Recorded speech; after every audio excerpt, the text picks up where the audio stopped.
Yeah, I mean, I grew up in India. I was born in Hyderabad, which is in the center of India in the late 60s. And it was sort of a middle of nowhere at that point. It was an amazing life. I think back at it and say it was sort of a laid-back town. And I got to play a lot of cricket and listen to a Marxist dad and a mom who was a Sanskrit professor. But when I was growing up, you just didn't feel that you were in some race to get somewhere. And I was thinking of one day I want to be CEO of Microsoft. That was definitely not the way I approached it. Even the day before the board and Steve told me that I was going to be the CEO. I think more than anything else, perhaps what defines me is, and this I've also understood exposed, is I'm a lifelong learner. I get energized when I see people achieve high standards in anything.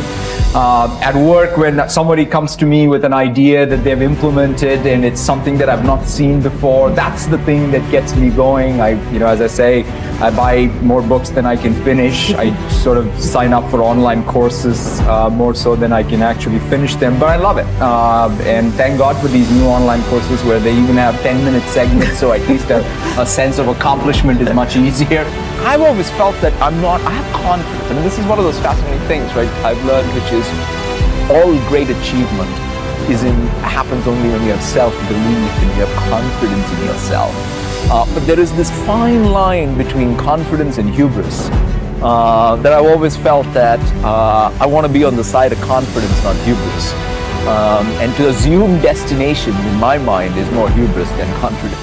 That notion of finding the soul of a company is something that I constantly think about. In fact, probably in my early 30s, I was doing very well at Microsoft, and I had this guy whom I worked for. His name was Doug Burgum, and in fact, he was a founder of Great Plains, which became our business applications business and Dynamics. But the fascinating thing was I was working for him, and one day he sort of looks at me and he says, "Hey, are you excited about work?"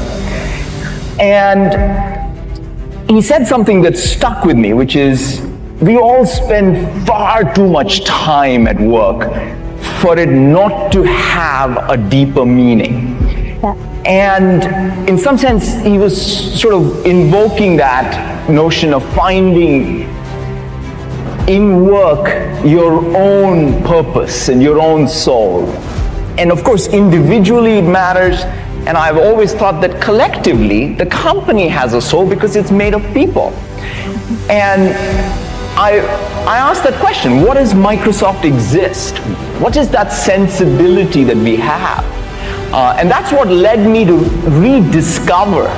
In our 40 years, there's been this one constant thread of empowerment. And that's why when I talk about our mission, that is our soul. It is it's empowering every person and organization on the planet to achieve more. And lastly, perhaps most important of all, is you have to fall in love with what you do. Because everything else then simply becomes easy. If you just are so passionate about what you do, one, it doesn't feel like work for sure. And more importantly, it is perhaps the best way to find meaning in what you do. And I was just thinking about sort of what's the best way to capture it. And I remember reading this Gandhi quote, which I think is the most appropriate way to capture it. He said something along the lines of saying that live every day as if it's your last day, but learn as if you're going to live forever.